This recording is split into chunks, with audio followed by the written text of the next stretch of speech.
12주간의 해병대 훈련의 마지막 훈련은 머리 위로 발사되는 기관총 속에서 낮은 포복으로 철선을 통과해야 하는 훈련이 있습니다. 이때 한 해병이 떨면서 머뭇댑니다. 이제 마지막 훈련인데 그 기관총 소리에 놀라서 그 훈련을 감당하지 못하는 것이에요. 그때 지휘관이 다가와 그 머뭇거리는 병사에게 이렇게 이야기합니다. 이봐, 넌 해병이야. 해병답게 행동해. 그 이야기를 들은 누군가가 그에게 그의 정체성에 대해서 명확하게 이야기해 주었을 때 이제 그는 그 정체성에 합당한 행동으로 그 훈련을 마치고 훌륭한 해병이 되었다는 이야기가 있습니다. 한 인간의 정체성과 행동에는 불가분의 관계가 있습니다. 마냥 귀여운 우리 어린아이들도 그가 나이 먹고 자람에 따라 그 행동이 성장해야 정상적인 아이라고 말할 수 있겠죠. 저희 막내 아이를 보면 어쩜 이렇게 이쁠까 생각이 듭니다. 아침에 일어나면 정말 강아지같이 너무나 이쁘게 말할 수 있는 강아지, 생각만 하셔도 이쁘죠. 그 이쁨을 보면서 저는 그런 생각하죠. 나를 닮아서 이쁘구나 라는 생각도 동의하지 않더라도 저는 그렇습니다. 어쨌든 너무나 이쁘지만 그 귀여움을 잃더라도 나이에 맞게 성장하고 행동해야 기쁜 것이 오히려 아버지인 저의 마음이 아닐까 싶습니다. 우리 성도님들도 이 성장에 대해서는 분명히 공감하실 것입니다. 오늘 본문 13절의 말씀을 같이 한번 읽어보고 싶습니다. 13절의 말씀을 읽고 오늘 성장이라는 주제로 말씀을 나누겠습니다. 13절을 다시 한번, 이것이 오늘 키 센텐스라고 볼 수 있고요. 오늘 우리가 중요하게 볼 본문인데요. 13절 말씀 같이 읽겠습니다. 시작. 우리가 다 하나님의 아들을 믿는 것과 아는 일에 하나가 되어 온전한 사람을 이루어 그리스도의 장성한 분량이 충만한 데까지 이르리니. 오늘 이 말씀을 가지고 성장에 대해서 여러분과 말씀을 나누려고 합니다. 우리는 기독인입니다.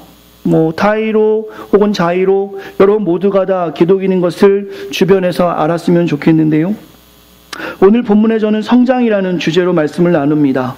오늘 본문 13절을 근거로 여러분과 나누고자 하는 성장은 아는 일과 믿는 일에 하나가 될 때 성장했다고 말할 수 있고요. 이것은 성경에서는 그리스도의 장성한 분량이라고 말씀하고 있습니다. 오늘 본문에서 바울은 에베소 성도들에게 지금 상황은 매우 어렵지만 이들이 어려운 상황은 제가 몇 주에 걸쳐서 말씀을 드렸습니다. 이제 주님으로 하나가 되었으니 각자에게 주신 다양한 은사들로 하나님이 세운 교회를 세우기 위해 힘써야 됨을 성경에서는 말씀하고 있어요. 그리고 오늘 13절에서 분명한 성장이 자람이 포함되어야 함을 말씀하고 있습니다. 오늘 이 성장, 여러분과 제가 말씀을 통해 나누고 싶은 이 성장은 현대의 기독교의 문제를 해결하는데 매우 중요한 과정입니다. 개혁주의 조직신학자 루이스 벌코프는 성장은 성화 과정의 열매라고 이렇게 이야기했습니다. 그의 말을 인용하면 벌코프는 이렇게 이야기했어요. 기독교인들에게 성장은 성화의 열매이다. 기독인에게 경험되어져야 하는 성화는 의롭다 하심을 얻은 죄인을 죄의 오염으로부터 구원하며 그의 전 본성을 하나님의 형상 안에서 갱신하고 그로 하여금 선행을 수행할 수 있도록 하는 성령의 은혜롭고 계속적인 작업이다라고 말했습니다. 이때 성장이 일어난다라고 그는 이야기했어요. 즉 성장해야 성화, sanctification, 즉 성화의 삶을 살아갈 수 있고 성화의 삶을 살아가야 성장이라고 말할 수 있다라는 것이죠. 이 성화는 바로 그리스도를 닮아감을 이야기합니다. 이것이 기독인에게, 예수님의 제자에게 성장이라는 이름으로 일컬어질 수 있다라는 것이죠. 오늘 설교의 말씀이 저와 여러분에게 매우 큰 도전이 되며 또 우리 모두에게 오늘 손톱이 자라는 것 같은 조금의 성장을 맛볼 수 있는 시간이 되기를 간절히 소망합니다. 오늘 핵심 구절은 좀 전에 읽었던 저 앞에 슬라이드로 볼 수 있는 13절의 말씀입니다.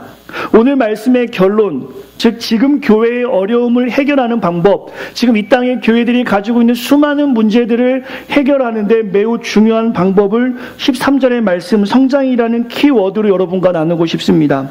결론적으로 나누자면 하나님이 세우신 또한 세운 교회의 구성원들인 우리가 하나님을 믿는 주님을 아는 일과 믿는 일에 하나 되어 모두 성숙하게 성장한다면 그것을 그리스도의 장성한 분량에 이르기까지 우리가 잘한다면 이것이 교회를 세우는 일이 된다라고 성경에서 말씀하고 있어요. 16절 하반절에 보면 스스로 세우느니라 라는 것은 다음 주에 한번 이야기하겠지만 우리가 성장할 때 하나님이 세우신 교회가 세워진다라고 말씀하고 있는 것입니다. 예수님의 아들을 아는 것, 이것은 구원을 이야기하는 것입니다. 그리고 믿는 것은 구원받은 자로 삶에서 행위로 드러나는 것, 즉 구원을 아는 것과 구원받은 사람으로서 삶을 사는 것이 하나가 될 때에 이것을 성경에서는 성장, 그리스도의 장성한 분량에 이른다라고 이야기하고 있는 거예요. 그러니까 여러분과 제가 하나님을 압니다 라고 끝나는 것이 아니라 아는 사람으로서 그 알매 믿음의 행동으로 하나 될 때 성장이라는 표현을 쓰고 있다라는 것이죠. 지금 한창 월드컵이 진행되어지고 있으니 어제도 저희 몇 분 모여서 축구를 보았는데 한국 사람이라면 2002년도 월드컵 4강을 기억하실 겁니다.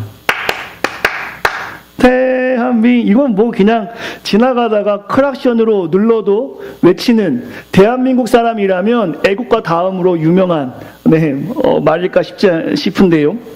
그때 2002년도에 국가대표들이 국민 한 사람 한 사람의 응원에 승리로 보답한 것을 우리는 기억합니다. 벌써 15년 전의 일이죠. 맞나요? 네, 16년 전의 일이네요. 16년이 지난 오늘 우리가 한국 축구를 보면서 많은 사람들은 기대합니다. 16년이나 지났는데 성장했겠지. 그래서 한국 시간으로 밤늦게 축구 중계를 해도 많은 사람들이 모여서 그것을 시청합니다. 또한 같은 무게로 응원하게 되죠.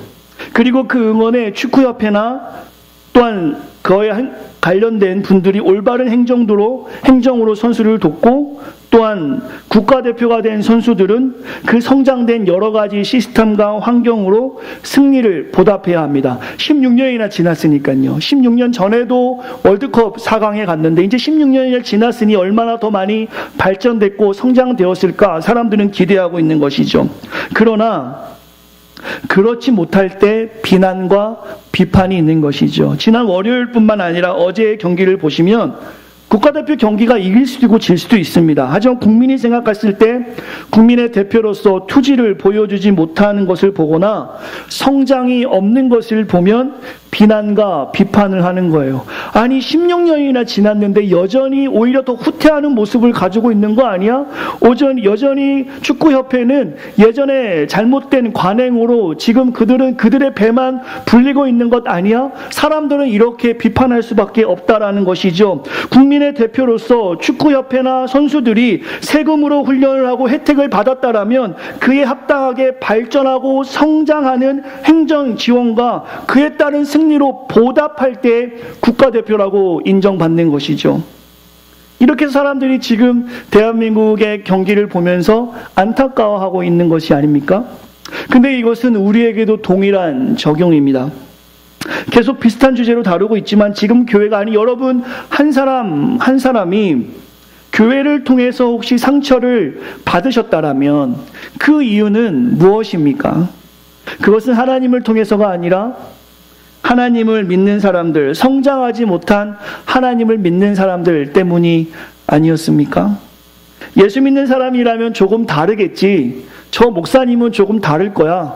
저 권사님은 조금 다를 거야. 저 장로님은 조금 다를 거야. 하지만 그들이 세상과 전혀 다르지 못하는 모습, 정직하지 못하고 정결하지 못한 모습에 실망한 경험들을 우리 모두가 다 가지고 있습니다.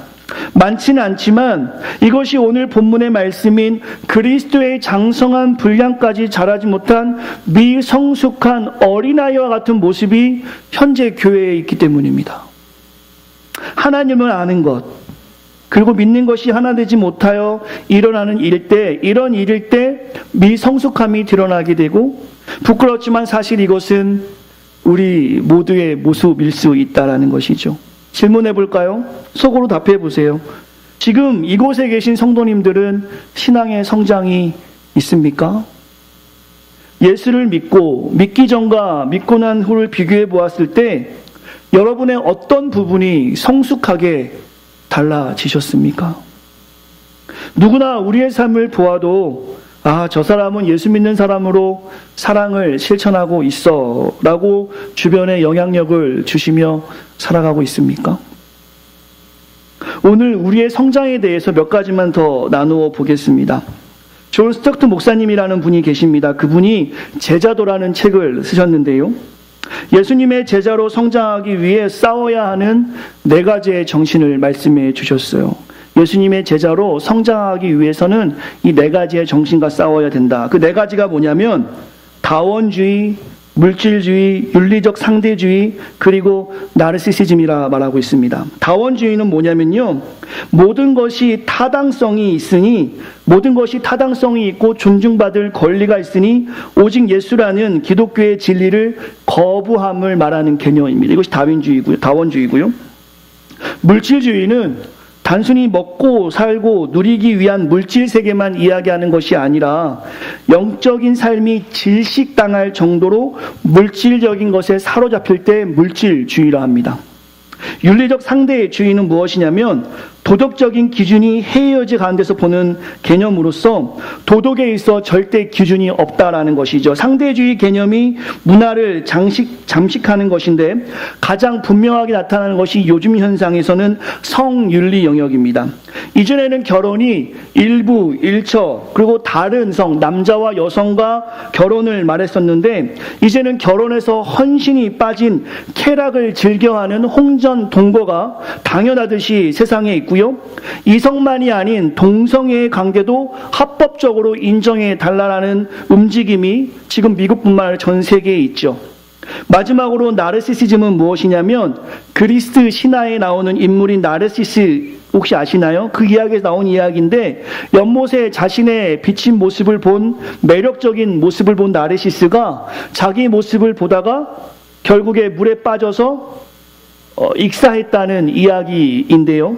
지나친 자기애나 자아 도취가 가득한 정신이 나르시시즘이라고 말합니다. 좀 전에 제가 설명드렸던 것처럼 우리가 살아가는 이 21세기는 존 스토크턴 목사님이 설명한 4가지의 정신이 사회와 문화를 이끌고 있습니다. 이때 진정한 그리스도인이고 예수님의 제자라면 이 4가지 정신에 전신 바짝 차리고 대응할 수 있어야 하는데 오히려 그것을 따라가는 우리의 모습을 보게 되는 것이죠. 이것을 거부해야 그리스도 안에서 신앙의 성장이 있는데 물질주의에, 다원주의에, 또한 상대적 윤리주의에 너무나 쉽게 따라가는 우리의 모습을 본다라는 것이죠. 우리의 현실을 보면 한번 생각해 보세요. 신학에 바른 연구가 없어서 다원주의에 빠진 기독인들을 수없이 보게 됩니다. 좋은 것이 좋은 거라고 세상에서 분별 없이 살아가죠. 신앙의 기준이 없는 거예요.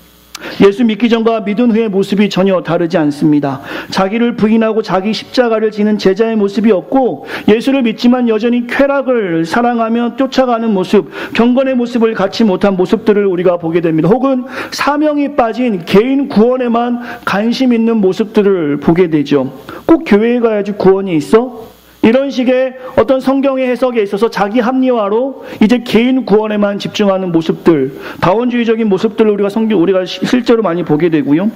세상의 물질에 빠져서 두 주인을 섬기지 말라라는 주님의 말씀을 용서하고 들으세요. 기뚱으로 듣는 교회를 심심치 않게 보게 됩니다.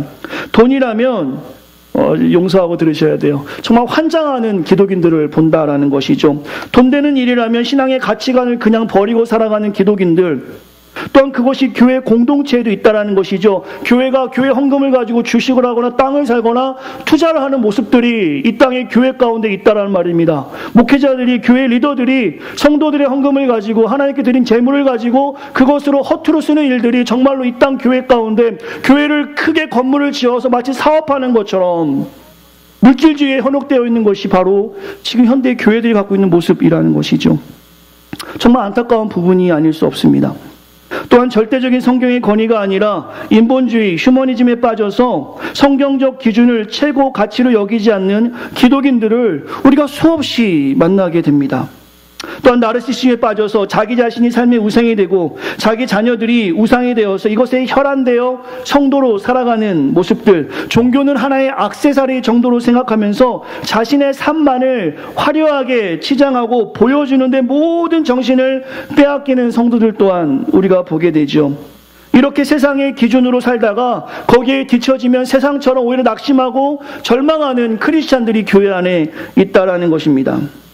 한국교회가 오늘 말씀으로 그리스도에 닮은 성장의 끈을 놓아버리고 그냥 이러면 됐지, 교회 다니면 됐지, 그냥 하나님 믿으면 됐지 정도로만 머물러 있다라면 믿는 이가 아는 일, 믿는 거는 분명한데 그 아는 것을 행하지 않는 삶이 일치하지 않았을 때, 또한 좀 전에 제가 말씀드렸던 것처럼 세상이 지향하는 이 네 가지 정신에 현혹되어 살아간다면 좋은 게 좋은 거지 하고 생각한다면 우리는 결코 성장할 수 없습니다. 그리스도를 닮아갈 수 없을 것이며 우리가 보고 있는 교회의 안타까움은 계속해서 이어질 것이고 개독교라 일컬어지는 모습은 계속해서 유지될 것이며 우리가 비판하는 교회의 모습, 저 사람, 저 목사, 저 장로, 저 교회 때문이 아니라 지금 이 세상의 문화에 빠져 분별하지 못하는 우리 때문임을 오늘 이 시간에 기억할 수 있는 우리가 되길 간절히 소망합니다. 예수의 제자되는 삶을 살지 못해서, 아니 예수의 제자되는 삶을 살지 못하면서 더 이상 교회를 비판해서는 안 됩니다. 지금 교회의 정체성이 무너지는 이유는 여러분이 비판하는 그 교회 때문이 아니라, 여러분과 제가 바라보는 그 목사 때문이 아니라, 여러분과 바라보는 그 성도 때문이 아니라 세상의 문화를 그대로 받아들이고 따라가는 우리 때문입니다. 존 스타터 목사는 이 네 가지 정신에서 벗어나야 성장하는 예수님의 제자라고 말하고 있어요. 그에 따르면 누가 나의 주인인가라는 질문을 수시로 던지라 말하고 있습니다.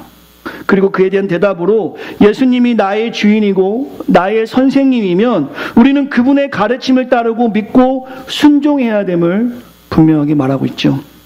누가복음 6장 46절에 주님이 말씀하십니다. 너희는 나를 불러 주여 주여 하면서도 어찌하여 내가 말하는 것은 행하지 않느냐. 요한복음 14장 21절에서 이렇게 말씀하십니다. 나의 계명을 지키는 자라야 나를 사랑하는 자니. 지난 저는 2번의 설교를 통해서 그리스도의 몸된 교회를 세우는 나라는 말씀으로 은사에 대해 나누었습니다. 하나님께서 우리의 믿음의 분량대로 다양한 은사를 허락해 주셨습니다. 그 이유는 그리스도의 몸된 교회를 섬기라고 하셨습니다. 또한 그 은사를 통해서 우리가 하나 되기를 바라셨죠. 안타깝지만 지금 교회는 조금 전에 나누었던 네 가지의 정신에 빠져서 성장하지 못하는 교회와 은사를, 각각에게 주신 은사를 잘 사용하지 못하고 하나 되지 못하는 우리 때문에 교회의 정체성이 무너지는 것입니다. 여러분은 오늘 이 말씀을 기억하고 하나님의 준엄한 책망에서 우리는 성장하기를 간절히 소망합니다. 오늘 본문이 바로 이 준엄한 책망에서 이어지는 하나님 말씀입니다. 13절을 다시 한번 읽겠습니다. 13절 말씀 같이 읽겠습니다. 시작. 우리가 다 하나님의 아들을 믿는 것과 아는 일에 하나가 되어 온전한 사람을 이루어 그리스도의 장성한 분량이 충만한 데까지 이르리니. 13절에 보시면 우리가 성장해야 하는 부분에 대해서 분명하게 말씀을 하고 계십니다. 하나님이 핏값으로 세우신 그리스도의 몸된 교회는 우리를 얘기합니다. 또한 이 공동체를 얘기합니다. 한 사람의 히어로, 슈퍼맨으로 일하시는 것이 아니라 하나님의 아들을 믿는 것과 아는 것에 하나 된 온전한 사람들, 복수죠. 온전한 사람들을 사용하길 원하세요. 이러한 구성원들이 성숙하게 성장하여서 그리스도의 장성한 분량으로 그리스도의 몸된 교회인 구성원들이 어른처럼 자라길 원하신다라는 것이죠. 회사를 다니시는 분들은 아마 아실 겁니다. 회사에 들어와서 신입사원 때야 실수할 수 있죠. 근데 몇 번의 과정을 거쳐서 이제 팀장이 되고 과장이 되고 혹은 그 위치에 갔는데 신입사원과 똑같은 실수를 하게 되면 그 회사에 남아날 수가 없어요. 구조 조정으로 인해서 회사를 쫓겨내는 상황, 미국에서 동일하죠. 성장하지 않으면 세상에서 가감없이 그 사람을 내치는 것을 우리는 알 수 있습니다. 신앙 안에서 저는 동일한 관점으로 하나님은 말씀하십니다. 여러분과 제가 성장하지 못하면 하나님의 은혜가 아무리 강력히 임해도 그 은혜를 경험할 수 없는 것이죠. 하나님은 내치지는 않지만 매일매일 하나님의 은혜를 경험해야 우리가 이 어려운 세상에서 살아갈 수가 있는데, 내가 성장하지 못함으로 어린아이와 같은 신앙을 계속 가지고 있으니까 하나님의 놀라운 은혜를 경험할 수 없고, 그러니까 내 마음에 자꾸 의심이 생기고 세상을 따라갈 수밖에 없다라는 것입니다. 오늘 말씀을 비춰볼 때 우리가 이렇게 하나 되기 어렵고 교회가 어려운 이유는, 교회가 수많은 문제를 가지고 있는 이유는 이 13절의 말씀을 삶에서 경험하지 못하기 때문입니다. 이것은 교회의 심각한 문제로 직결됩니다. 복음을 세상에 전할 수도 없고 전도의 문이 막혀버리는 상황인 것이죠. 그리스도의 몸된 교회인 우리에게서 그리스도를 믿는 것과 아는 것이 일치되는 삶이 없고, 우리의 미성숙한 어린아이와 같은 신앙 때문에 교회는 점점 더 어려워지고 있다는 것입니다.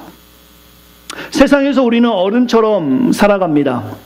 어른으로 인정받기를 원하죠. 사람을 만나면 너 몇 년생이야? 너 몇 살이야? 하면서 나이로 어른 대접을 받고 싶어하는 게 우리의 문화예요. 한번 생각해 보세요. 근데 어찌된 게 교회만 오면 어린아이처럼 받기만 하려고 합니다. 세상에서는 나이 많은 대접을 받고자 하면서 교회만 오면 아이 같은 모습을 그대로 드러냅니다. 이전에 제가 아는 어떤 분은 특정 지역 출신의 한 사람에게 상처가 있으셨어요. 그런 후에 그 특정 지역의 사람을 만나면 이전 기억 때문인지 몰라도 무조건 욕하고 식사도 같이 안 한다고 합니다. 저희 아버지 이야기인데, 특정 지역은 이야기하지 않겠습니다. 어떤 특정 지역의 한 사람 때문에 상처를 받았는데 TV 보다가도 그 특정 지역 사람이 나오면 저놈의 새끼라고 그러고, 지나가다가도 그 특정 지역 사람을 만나면 갑자기 욕을 막 하는, 종로에서 뺨 맞고 한강에서 화풀이 하는 경우들을 종종 봅니다. 상처받은 특정 지역에 어쩌다 사신 그 한 사람 때문에 그 전체 지역이 욕을 먹는 거죠. 이것은 성숙하지 못한 모습 아닙니까? 세상은 그렇다 해도 우리 교회는 없겠지만 교회의 이런 모습들을 제가 종종 봅니다. 장로에게 상처를 받았어요. 그렇다고 해서 장로만 보면 그 장로가 생각나서 그런지 장로님 모두를 적으로 돌립니다. 저 장로도 똑같을 거야. 혹시 우리 교회는 없습니까? 집사에게 상처받아서, 단발머리 어떤 집사에게 상처받은 걸 기억하고 교회를 옮겼는데 똑같이 단발머리 집사를 보면서 상처받은 기억이 나서 그 사람하고 밥도 먹지 않는 기억들, 혹시 우리 안에는 없습니까? 목사에게 상처를 받아서 저는 다른 목사임에도 불구하고 그 목사와 똑같은 상처가 오버랩되면서 가까이 하지 못하는 모습들, 우리에게도 이런 모습이 있다는 말입니다. 우리 교회는 아니지만 저는 성장에 대해서 이야기하기 때문에 몇 가지 조금 제가 보았던 이야기들을 좀 여러분과 나누고 싶어요. 제가 한 5교회에서 사역을 했습니다. 전도사부터 부목사까지요.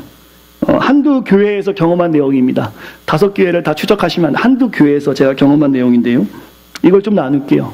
왜냐하면 객관적으로 지금 교회들이 우리가 겪고 있는 예수님을 아는 일과 믿는 일에 하나 되지 못해서 어린아이와 같은 미성숙한 일들을 각 교회마다 행하고 있습니다. 친교를 하게 되면 식사 준비를 막 하게 되죠. 교회에서 행사가 참 많죠. 그러다 보면 제가 늘 보는 건데, 준비하는 사람 따로 있고 먹는 사람 따로 있는 것을 제가 보게 됩니다. 한두 번이야 그럴 수 있죠. 제가 이렇게 교회 사역을 오래 하니까 보니까 어쩜 그런데 3년이 지나도 5년이 지나도 손에 물 한 방울 묻히지 않는 사람들이 있어요. 그래서 얼굴 내는 일만 하는, 여전도의 회장, 얼굴 내는 일만 하고 싶어 하지 그 주방 깊숙이 들어가지 않는 분들을 많이 보면, 제가 그래서 한 번 그런 적이 있어요. 주방을 오픈하자고, 이렇게 문을 다 열어버리자고. 그래서 누구나 좀 편하게 다니시게 하자고. 얼마나 그런 분들이 많은지 몰라요. 일명 깍쟁이 스타일, 교회에 있는 것 같아요. 본문으로 본다면 그리스도의 장성한 분량에 이르지 못하는 기독인들을 너무 쉽게 봅니다. 소비자 심리가 교회 안에 있어요. 그래서 큰 교회가 부흥되는 거 아닙니까? 일하기 싫어서. 또 교회에는 서운함의 사단들이 있어요.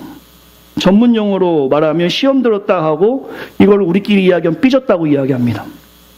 학교 다닐 때는 시험 보는 거 참 싫어하면서 교회에는 시험 받는 사람들이 왜 이렇게 많은지 몰라요. 지나치다가 먼저 인사한 분이 있어서 안녕하세요 인사하는 중에 다른 분이 인사를 했나 봐요. 제 이야기는 아닙니다.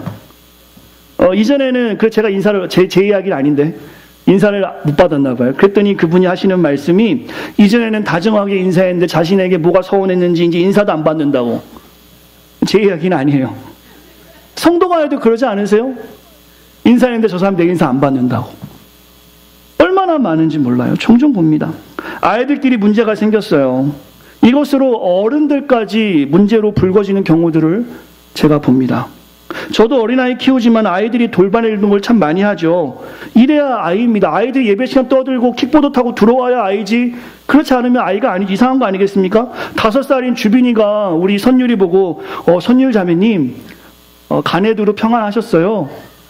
악수하고 자 그럼 예배 들어가시죠. 이러면 아이들은 분명히 상태가 이상한 거예요. 정상적이지 않죠. 아이들은 장난치다 다칠 수 있습니다.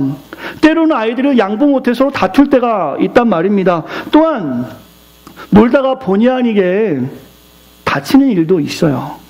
이런 일이 있으면 안 되지만 이런 일이 생겼을 때 허허허 하고 넘어가자는 것이 아니라 이런 일들이 어른들의 신앙에 방해될 정도로 갈등이 된다라면 그것은 교회 안에 무언가 잘못된 시스템이 있다라는 것입니다. 앞으로 우리 교회에 참 많은 아이들이 올 텐데 그럴 때마다 아이들의 문제가 어른들의 문제가 되어버린다라면 이것은 성숙과 성장하고 너무 상관이 없는 교회의 모습이 된다라는 것이죠. 이런 일이 생기지 않도록 우리 부모들은 아이들이 잘 양육해야겠죠. 쉐어해라, 배려해라, 나눠라. 많이 양육해야겠지만 아이들이 순간순간 잊어버리고 그 아이들은 원래 재성이 가득해요. 꼬맹이들 보면 엄마 마음 하나도 모르잖아요. 제가 우리 아이 키워보니까 지 배고프면 울고 똥 싸면 울고 하잖아요. 엄마는 피곤해 죽겠는데 그거 신경 쓰자. 아이는 원래 악해요. 저희 애만 악해요? 다 악하죠. 근데 그 아이를 그런 모습 때문에 어른들끼리 싸워버리면 교회 안에서 그래서 갈등이 되어보는 모습을 제가 본단 말입니다. 아이들 잘 양육해야 되지만 교회 안에서는 우리 안에서 지혜와 성숙을 무장할 수 있어야 됩니다. 언어와 행동에서도 그래요. 믿음을 가진 지 3년이 되고 5년이 되어도 세상에서 쓰던 말을 그대로 합니다. 매너 없이 이야기하는 것이 어떤 분은 욕까지 하는 분들을 제가 종종 봐요. 세상에서 하는 행동을 그대로 한단 말입니다. 성도 간의 호칭에 있어서도 분명히 직분이 있음에도 불구하고 공적이고 공동체 모임에서 형님, 누나, 언니, 오빠, 박사님 이라고 하는 것은 세상에 구별된 모습이라고 할 수 없습니다. 회사 다니는 분들, 저도 회사를 다녀봤지만 개인적인 친분이 있어도 공적인 자리에서는 그 직함을 불러주는 것이 예의이고 매너인 것처럼 교회 공동체 안에서도 주님이 허락하신 우리 안에 주어진 직분과 호칭이 있다면 그것을 불러주는 것이 좋은 성장의 모습이죠. 만약에 직분과 호칭이 없다면 그리스도로 하나 된 우리가 선언하는 마음으로 형제님, 자매님, 성도님이라고 우리의 정체성을 이 안에서는 보일 수 있어야 된다는 것입니다. 우리 교회는 아닙니다. 몇 가지 더 이야기하겠습니다. 정치적 견해가 다르다 해서 밥도 같이 안 먹는 직분자를 보았어요. 나는 공화당, 나는 민주당. 트럼프를 뽑는 분과 힐러리를 뽑는 분이 나눠서 밥을 먹는, 우리 교회는 그런 게 아니죠. 그런 분들을 제가 보았단 말입니다. 또한 학력 수준이 교회마다 다 다르죠. 꼭 동문들만 모여서 밥을 먹는 그런 수준 낮은 사람들도 모았어요. 저쪽은 Y대, 이쪽은 K대, 이쪽은 S대. 저는 S대 쪽으로 밥을 먹었지만 저도 S대 나왔습니다. 다른 S대지만. 사람들이 교회 안에서도 그렇게 수준 낮게 모여서 생활을 한단 말입니다. 교회 안에서도 학연, 지연을 내세우며 흔히 말하는 좋은 지역, 좋은 학교를 나왔다 하면 그곳으로 마치 천국을 가는 것처럼 서로 존중해주는 보인이가 교회에 있고 이런 사람들만 교회에 직분을 주는 교회가 있단 말입니다. 우리는 그리스도인에서 소속이 이 땅이 아니라 저 천국 시민권을 가지고 살아가는 천국 시민자인데 우리는 소속이 분명히 바뀌었는데 여전히 이 땅의 것을 내세우고 자랑하는 사람들이 성숙하지 못한 사람들이 교회 안에 있다는 것이죠. 마치 어린아이가 자기가 가지고 있는 것을 꼭 보여야지만이 그것이 자랑하는 것처럼 말입니다. 자기가 가지고 있는 것을 자랑해야 하는 미성숙한 모습이 교회 안에도 그대로 있다는 것이죠. 이것이 지금 한국교회의 수준을 매우 낮게 만들고 있어요. 수준 낮은 교회로 만들고 있다는 것입니다. 사도 바울이 고린도전서 2장에서 이렇게 이야기합니다. 형제들아, 내가 너에게 나아가 하나님의 증거를 전할 때 말과 지혜 아름다운 것으로 하지 아니하였나니 내가 너희 중에서 예수 그리스도와 그가 십자가에 못 박힌 것 외에는 아무것도 알지 아니하기로 작정하였나이다. 너희 믿음이 사람의 지혜에 있지 아니하고 다만 하나님의 능력에 있게 하였노라. 우리가 약해져야 주님이 강함 되십니다. 이 겸손함과 주님만 자랑함이 주님을 기쁘시게 하는 것이죠. 우리 주님이 이 땅에 오셨을 때 낮은 자로 이 땅에 오셨습니다. 마치 인간으로 오신 것은 인간이 바퀴벌레가 되는 것처럼 말도 안 되는 일처럼 죄 없는 주님께서 인간의 몸을 가지고 이 땅에 오셨다라는 것이죠. 주님을 닮은 성품을 우리가 기억하시고 오늘 제목으로 한다면 그리스도 닮은 성장의 모습이 우리 공동체 안에 이 땅의 교회 안에 있어야 합니다. 우리가 그리스도를 믿는 일과 아는 일에 하나가 되어서 그리스도의 장성한 분량만큼 성장해야 이 땅의 교회가 세상에 소망을 줄 수 있다는 것입니다. 우리가 그리스도 닮은 모습으로 성장해야 다원주의, 물질주의, 상대주의, 나르시시즘을 과감하게 저항하고 거부할 수 있다는 것이죠. 그래서 오늘 본문에서는 우리에게 성장하라고 말하고 있습니다. 그렇다면 제가 여러분에게 왜 우리가 성장해야 하나, 세상의 것을 저항하기 위해서 성장해야 되지만 성경에서는 우리가 성장해야 되는 이유에 대해서 분명하게 말씀하고 있습니다. 구체적인 이유죠. 14절과 15절입니다. 우리가 주 안에서 그리스도의 장성한 분량으로 성장하는 이유는 14절과 15절입니다. 같이 읽겠습니다. 시작.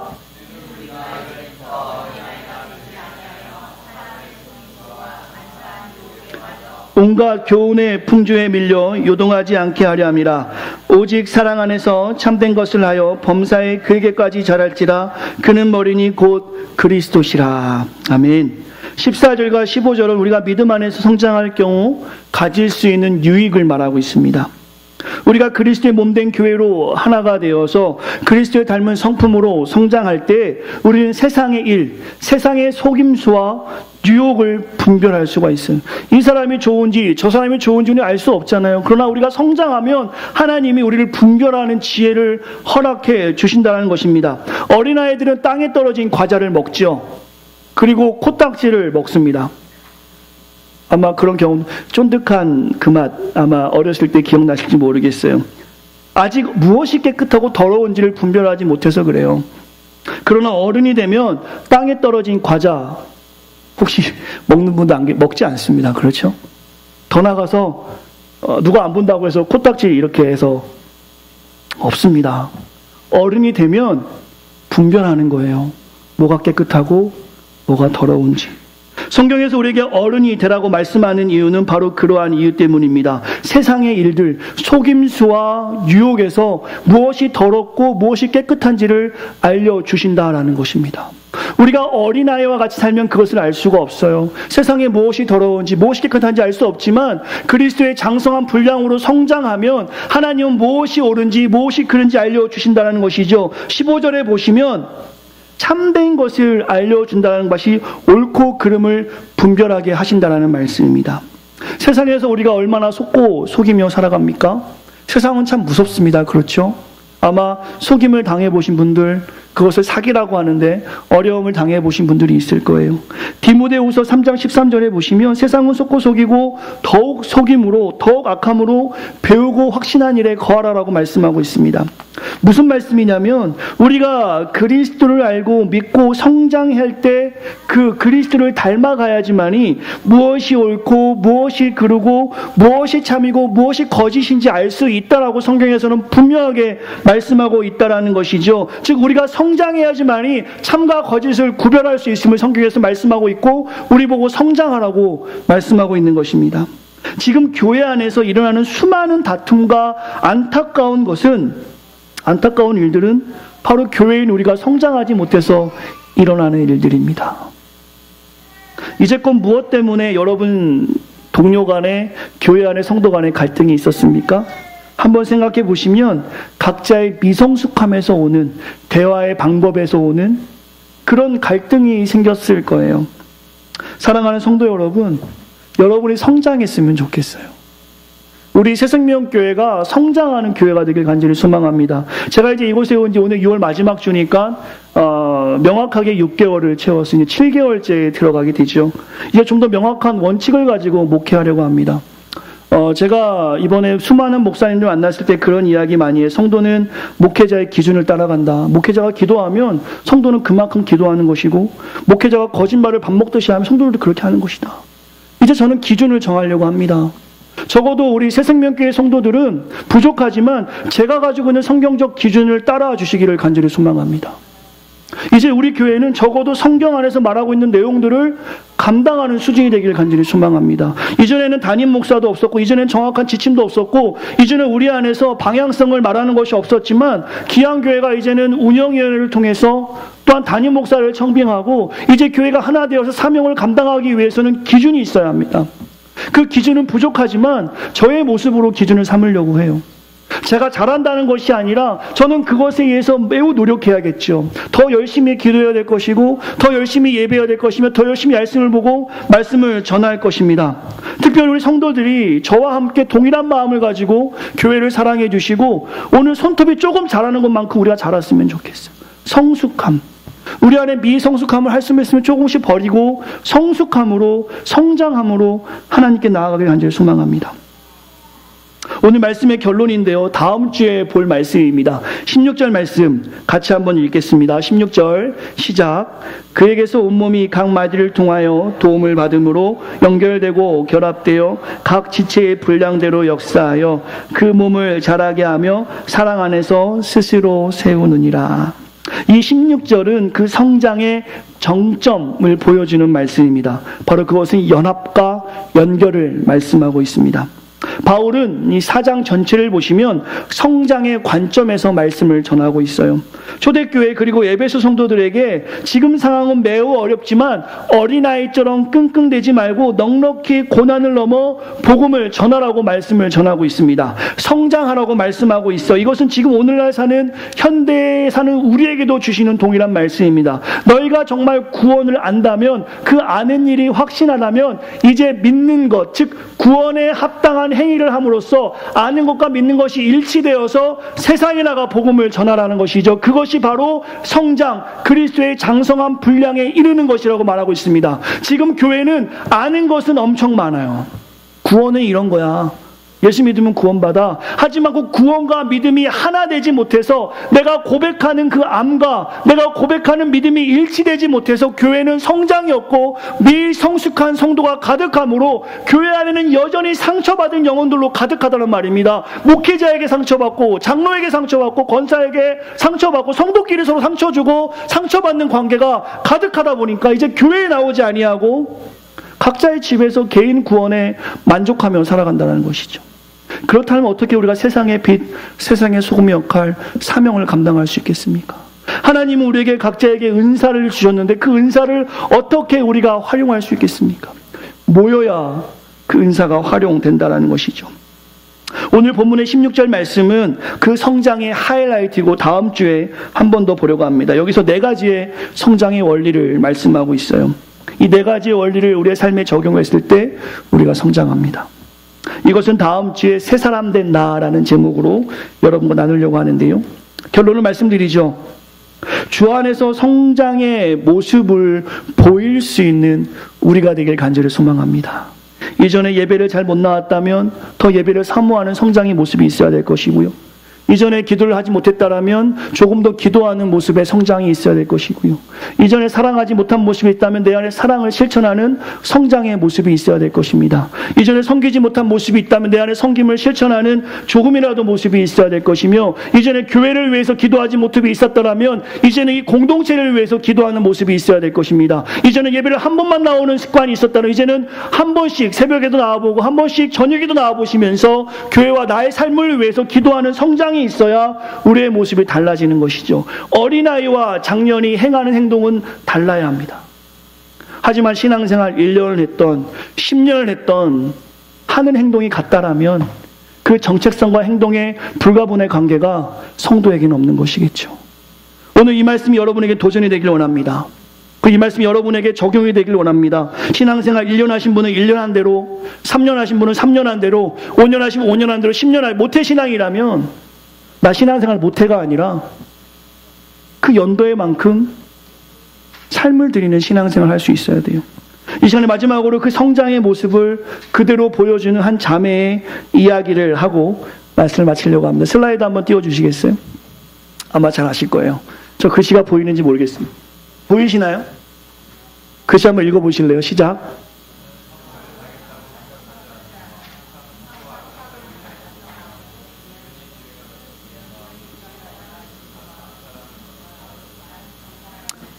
네, 아마 우리 성도님들 잘 아시는 자매일 거예요. 이지순 자매인데요. 지선아 사랑해라는 책의 저자죠. 박사학위를 받았더라고요. 사회복지학으로. 우리가 알듯이 이 자매는 유아 교사의 꿈을 꾸면서 열심히 공부하던 자매였죠. 그 꿈을 이뤄가던 자매가 음주운전 사고로 인해서 얼굴에 심한 화상을 입었습니다. 예전에 아주 많이 나왔던 자매예요. 전신 55%를 3도 화상을 입은 이 자매는 온몸에 소독약을 바를 때마다 차라리 미쳐버렸으면 좋겠다 하는 날이 있을 정도로 많이 아팠다고 하죠. 삶의 의욕을 잃어서 이지선 씨는 식사도 하지 않고 싶었지만 자신을 살리고자 하는 어머니의 강력한 부탁으로 억지로 한 술 한 술 먹으면 어머니께서는 이렇게 기도했대요. 에스겔 골짜기 마른 뼈들에 살을 입히시고 힘줄과 가죽 덮으시고 생기를 불어넣으신 것처럼 이 밥이 지선이의 살이 되게 해주세요 라고 기도했대요. 그런 고통 속에 있던 이 자매가 이런 이야기를 했더라고요. 한번 들어보세요. 너무나 기쁜 소식은 예수님께서 나의 허물과 죄 때문에 십자가를 지시고 십자가 그 자리에서 죽음으로 끝나버리신 것이 아니라 부활하시고 승리하셨다. 예수님의 자녀인 우리는 그 길을 따라 걷는 사람들이다. 이 길 끝에서 예수님처럼 분명히 승리가 있을 것을 믿는다. 이미 승리는 정해져 있으므로 지금 당장 그다지 승리하는 것처럼 보이지 않을지라도 미리 감사하고 고난 중에서 기뻐할 수 있는 것이 크리스찬의 특권이 아니겠느냐. 이렇게 말하면서 그 인터뷰 중에 이랬습니다. 나 많이 성장했죠. 어떻게 살아라고 하는 질문에 이 자매는 인생은 살만 난다라고 이야기합니다. 어찌 이렇게 고백할 수 있었는가? 그것 오늘 본문의 말씀처럼 주 안에서 성장, 아는 것과 믿는 것의 하나를 이루는 경험을 하였기에 그가 할 수 있는 너무나 귀한 고백이 아닐까 싶습니다. 그리고 이 고백은 지금 한없이 우리를 부끄럽게 하고 있습니다. 그리스도 안에서 저와 여러분이 성장해야 이 시간에 하나님을 아는 분도 있고 모르는 분도 있습니다. 모르는 분은 저를 좀 찾아오시라고 제가 계속 말씀드리고 있고요. 강제로 하고 싶진 않습니다. 각자가 그 소망이 있었으면 좋겠어요. 그리고 하나님의 은혜를 아는 분들이 이 자리에 정말 계시다라면 이제는 그 믿는 것에 하나가 되어야 돼요. 원수를 사랑해라 라는 걸 아시면 사랑하셔야 됩니다. 섬기라는 예수님의 말씀을 들었으면 섬겨야 되시는 거예요. 용서하라는 예수님의 말씀을 들었다라면 이제 믿는 일에 용서가 나와야 된다는 것이죠. 그 아는 것과 믿는 것이 괴리돼 버리면 성장할 수 없습니다. 그러나 오늘 본문의 이 자매처럼 아는 것과 믿는 것이 하나 됐을 때 우리를 부끄럽게 하는 이 고백으로 하나님께서 이 자매를 귀하게 사용하고 있다는 것이죠. 한 자매의 안타까운 이야기를 통해서 우리에게 은혜를 주는 것이 아니라 우리의 삶을 바라보시면서 이러한 고백이 없는 것에 대해서 우리가 회개해야 될 것입니다. 그리스도 안에서 성장해야 세상의 가치관, 앞서 언급한 4가지의 정신에서 우리가 돌아설 수 있습니다. 그리고 성경적 가치관을 가지고 주님만으로 만족하는 제자된 삶을 살아갈 수 있습니다. 지금 내가 주님의 제자인지 세상의 제자인지 나의 신앙 안에서 성장의 모습을 보시면 될 것 같아요. 이전에는 이만큼 기도했는데 지금 그만큼 기도하지 못하면 성장하지 않는 것이겠죠. 이전에 이만큼 섬겼는데 지금 이만큼 섬기지 못하면 성장하지 않는 것이겠죠. 이제는 이만큼 사랑하고 전도했는데 지금 그렇게 하지 않는다라면 성장하지 않는 겁니다. 예수님 우리에게 성장을 말하고 있는데 우리는 오히려 퇴보하고 있는 것이겠죠. 그리고 이 퇴보가 지금 현대의 교회를 어렵게 만들고 있고 성도 간에 서로에게 상처가 되게 만들고 있습니다.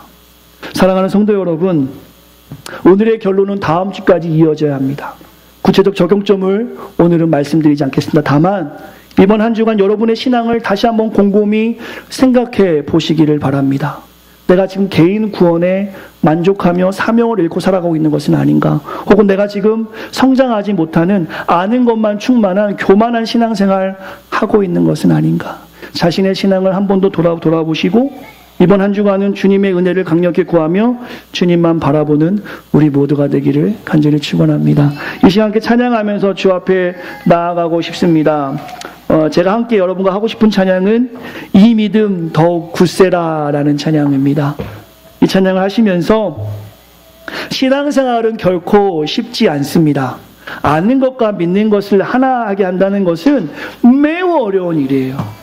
성경을 읽으면 알게 됩니다. 아는 것은 누구나 할 수 있지만 그 아는 것을 행하는 것은 매우 어려워요. 7번씩 70번이라도 원수를 용서하라 말씀하셨는데 생각해보면 용서하고 싶지 않은 일들이 얼마나 많은지 몰라요. 생각해보면 교회 일도 안 하고 싶고요. 내 상처를 생각해보면 더 이상 마음을 열고 싶지 않습니다. 여러분 마음 알아요. 그러나 성경에서는 그렇게 말씀하지 아니하시고 아는 것과 믿는 것에 하나가 되어서 성장하라고 말씀하십니다. 우리 새생명교회는 그런 교회가 됐으면 좋겠어요. 많은 교회들이 상처받습니다. 성도들이 상처받아서 더 이상 교회를 나오지 않아요. 근데 그런 성도들이 우리 교회 왔을 때 회복이 있었으면 좋겠어요. 그렇게 회복을 주려면 우리가 먼저 성장해야 돼요. 우리가 성장하고 품어줄 수 있어야 합니다. 감싸줄 수 있어야 되고요. 기도할 수 있어야 돼요. 기승전 복음이 될 수 있어야 합니다. 성도들과 이야기 나누다가 새로운 분들과 이야기 나누다가 그럼에도 불구하고 하나님의 은혜 때문에 우리가 삽니다라고 선포할 수 있는 신앙이 있어야 우리가 품을 수 있어요. 우리 교회는 성장하는 교회가 되길 원합니다. 이 믿음이 더욱더 굳건해지길 소망하는 마음으로 여기에 모인 우리 옆 사람의 손을 좀 잡을 수 있으면 잡고 아니면 바라보거나 편하게 1절 찬양하시면서 하나님 은혜 높여드리겠습니다.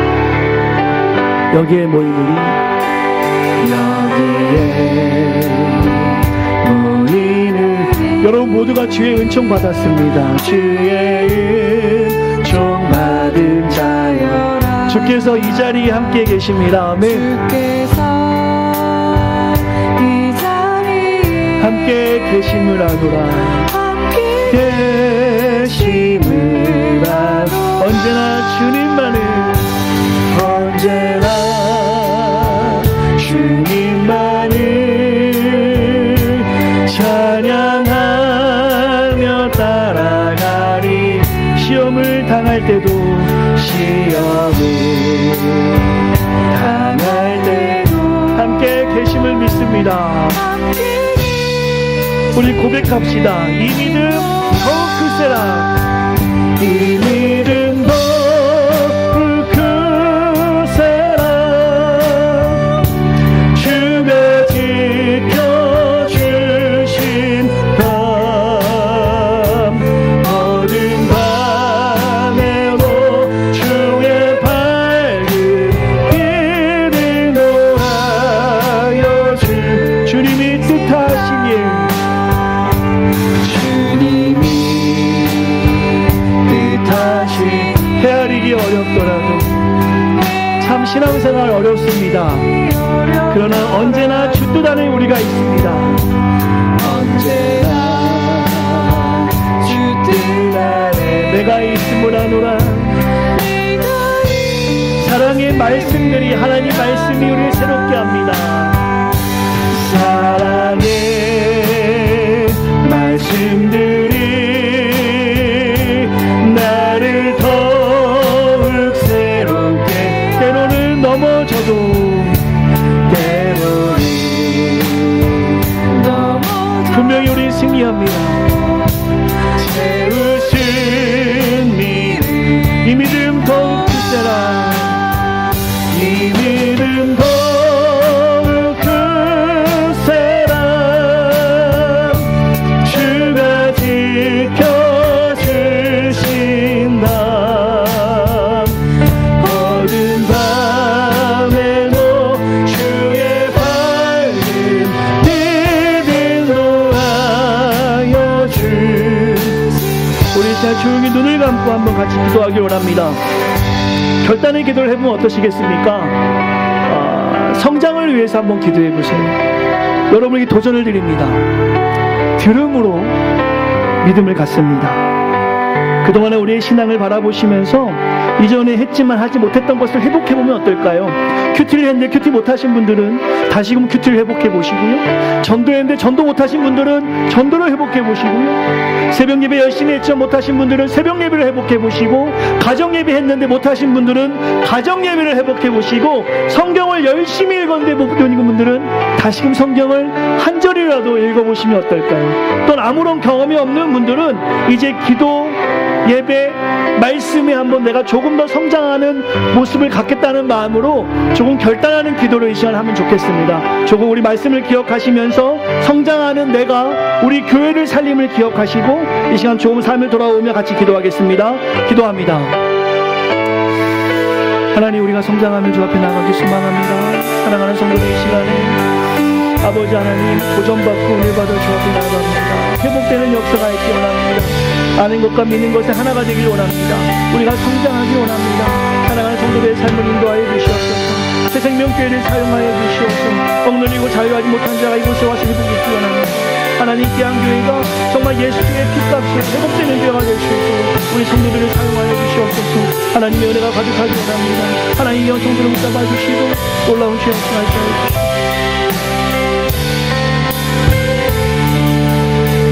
살아계신 아버지 하나님, 감사합니다.